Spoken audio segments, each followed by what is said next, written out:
Projectile motion के 4th lecture में खुशामदीद। आज हम प्रोजेक्टाइल मोशन के रिलेटेड 3 फार्मूले ड्राइव करेंगे और आपने इस सीक्वेंस के साथ चलना है HTR। H for height of projectile, T for time of light and R for range. अगर आप इस सीक्वेंस के साथ चलेंगे तो ये रिलेशन आपके लिए बहुत ज़्यादा आसान हो जाएंगे, लेकिन अगर आप बेतरतीबे चलेंगे तो फिर आप बहुत ज़्यादा कंफ्यूज होंगे। पॉसिबल तो है आप निकाल लेंगे, लेकिन बहुत ज़्यादा मुश्किल होगी। तो अभी मैंने ये 3 जो है वो ग्राफ आपको शो हो रहे हैं, प्रोजेक्टाइल मोशन के जो पाथ हैं वो मैंने यहाँ पे कर दी हैं। तो बारी बारी इनमें मैं कुछ अजम्पशन जो है ना वो करूँगा या कुछ सपोज करूँगा। तो सबसे पहले हम बात करेंगे हाइट ऑफ प्रोजेक्टाइल की। तो सबसे पहले हम हाइट निकालेंगे। तो हाइट निकालेंगे तो उसके लिए सबसे पहले आपको ये ग्राफ देखना है कि हाइट जो है वो 4 चीज़ों पे डिपेंड करेगी। जो h है वो 4 चीज़ें उसके लिए आपको जहन में रखनी है। सबसे पहले आपको s इज़ इक्वस टू यहाँ पे आपको सबसे पहले s की जगह पे s is equals to h करना होगा। ठीक है, मतलब सबसे पहले मैं यहाँ पे बता देता हूँ आपको कौन सी इक्वेशन यूज़ करनी है। 3rd इक्वेशन यूज़ करने लगे हैं हम लोग। ठीक है, 3rd इक्वेशन ऑफ मोशन जो होती है उसको हम यूज़ करेंगे हाइट को निकालने के लिए। आगे टाइम के लिए इसको 3rd इक्वेशन यूज़ करेंगे, इसमें 2nd इक्वेशन करेंगे और इसमें कोई इक्वेशन यूज़ नहीं करेंगे, बल्कि इसका अपना फार्मूला होता है वो यूज़ करेंगे। ठीक है, तो आपको ये थोड़ा सा जहन में रखना है। अच्छा, तो हाइट के लिए सबसे पहले आपने करना है कि यहाँ पे मैं 3rd इक्वेशन लिख भी देता हूँ। 2AS is equals to VF square minus VI square. ये इक्वेशन नंबर आपकी क्या हो जाएगी, A। इसी में वैल्यूज़ पुट करनी है। तो सबसे पहले यहाँ पे A की जगह पे क्या पुट करेंगे, तो A की जगह पे आपने पुट करना है वर्टिकल कंपोनेंट ऑफ एक्सरेशन। एक्सरेशन का जो वर्टिकल कंपोनेंट होगा वो वाला पुट करना है, यानी वर्टिकल एक्सरेशन वो होता है -G। इसी तरह आगे S जो है, S को आप H लिखोगे क्योंकि आपने S की हॉरिजेंटल डिस्टेंस नहीं बल्कि हाइट निकालनी है, इसलिए S की जगह H आ जाएगा। उसके बाद आपने VF जो है वो आपका क्या हो जाएगा, 0 हो जाएगा, क्योंकि आपको पता है कि जब यहाँ पे क्योंकि हम हाइट निकाल रहे हैं तो यहाँ से प्रोजेक्टाइल जाएगी तो हाईएस्ट पॉइंट पे जाके, ये हाईएस्ट पॉइंट है तो यहाँ पे जाके VF जो होता है वो 0 हो जाता है। ठीक है, और यहाँ पे ये VF तो 0 हो जाएगा, यहाँ पे VI कितना होगा, तो VIY, तो वो क्या होगा VI साइन थीटा। ये यहाँ पे जो इनिशियल वेलोसिटी हम देंगे वो VI साइन थीटा के बराबर होगी, और फाइनल वेलोसिटी क्योंकि 0 हो जाती है, टॉप मोस्ट प्लेस होती है वहाँ पे जाके VF जो है वो 0 हो जाती है। तो ये 2 बातें आपको जहन में रखनी है। यहाँ पे दरमियान में जो है वो एक्सरेशन कौन सा होगा, G वाला, -G वाला। ठीक है, ये बात जहन में रखनी है, और S जो होगा वो बराबर होगा H के। तो ये 4 बातें अगर आपको याद रहेंगी तो आप हाइट ऑफ प्रोजेक्टाइल आराम से फाइंड कर लेंगे। ठीक है, तो आई होप सो कि अभी आपको 3rd इक्वेशन भी आपने लिख ली और 4 बातें भी आपको जहन में रह गई। अब आपने क्या करना है, 2AS is equals to VF square minus VI square. यहाँ पे 2 A की जगह पे आपका आएगा -G, S की जगह पे आएगा H, VF स्क्वायर की जगह पे 0 का स्क्वायर माइनस का माइनस, और VI स्क्वायर की जगह आएगा VI साइन थीटा ओवर ये इसके ऊपर स्क्वायर आ जाएगा। ठीक है, तो ये अब बन जाएगा -2GH is equals to minus VI square अलग हो जाएगा, VI का स्क्वायर अलग और साइन स्क्वायर का अलग। ठीक है, तो ये वाला जो माइनस है ये इसके साथ कैंसिल हो जाएगा। यहाँ पे आ जाएगा H is equals to VI square sine square theta over 2G। तो ये रिलेशन आ जाएगा हाइट ऑफ प्रोजेक्टाइल का। ठीक है, तो बहुत ही आसान सा है। देखें अब हमें क्या निकालना है, टाइम ऑफ फ्लाइट। ठीक है, तो उसके लिए हम सबसे पहले ग्राफ को देखेंगे।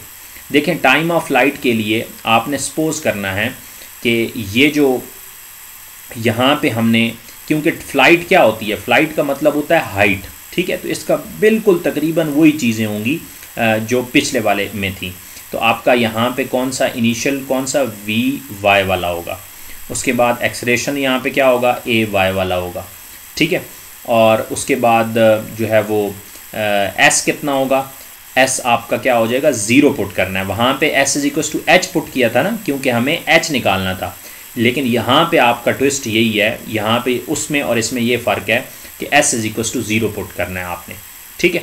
तो और उसके बाद टी जो होता है, टाइम जो होता है, उसको कैपिटल टी पुट करना है, ठीक है। तो बस ये 4 बातें अभी आपको जेहन में रखनी है।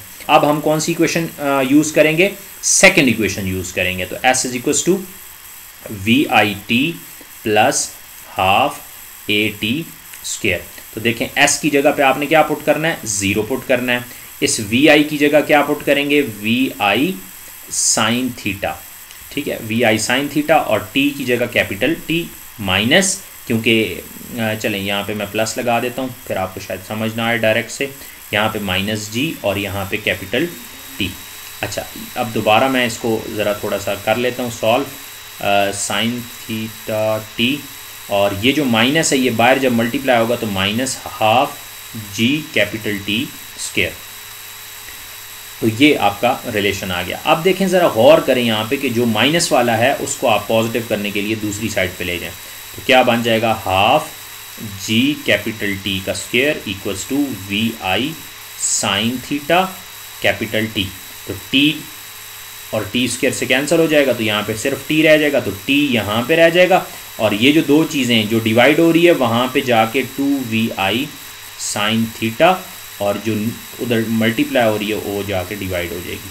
तो ये रिलेशन आपका आ जाएगा टाइम ऑफ फ्लाइट का, ठीक है। तो अभी मैं दोबारा से आपको समझा देता हूँ कि आपने 4 बातें जो है वो हाइट के लिए याद रखनी है, और 4 बातें आपने टाइम ऑफ फ्लाइट के लिए याद रखनी है।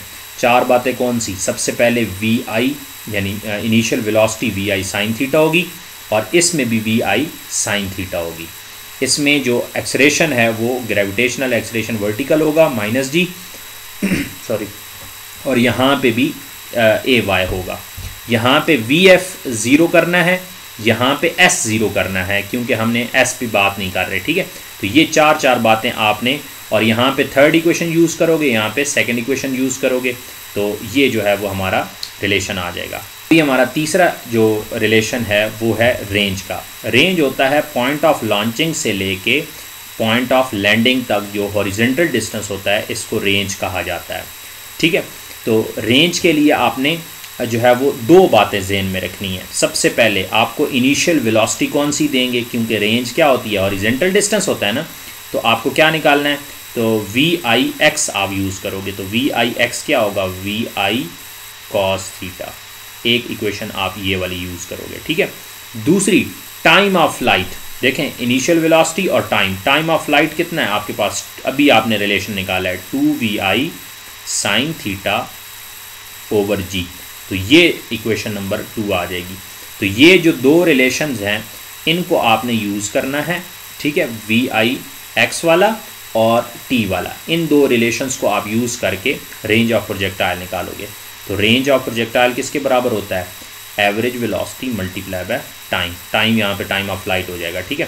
तो एवरेज वेलोसिटी क्या रहेगी, V I cos theta multiply by time of flight क्या है, 2vi साइन थीटा ओवर जी। तो अब इसको अगर हम मल्टीप्लाई करें, अगर इसके नीचे मैं 1 लगा दूँ तो ये ऊपर वाले के साथ मल्टीप्लाई जब होगा ना, तो ये हो जाएगा वी आई का square 2 sine theta cos theta over g, ठीक है। तो यहाँ पे होगा, इसको मैं थोड़ा सा सॉल्व कर लेता हूँ।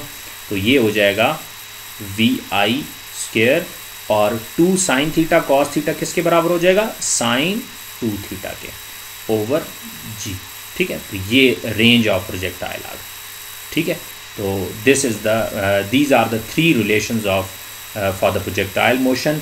पहला था हाइट ऑफ प्रोजेक्टाइल जिसमें हम थर्ड इक्वेशन यूज़ करते हैं, दूसरा था टाइम ऑफ फ्लाइट जिसमें हम सेकंड इक्वेशन यूज़ करते हैं, और ये वाला था इसमें हम कोई इक्वेशन यूज़ नहीं करते बल्कि इसका अपना एक फार्मूला है उसको यूज़ करते हैं।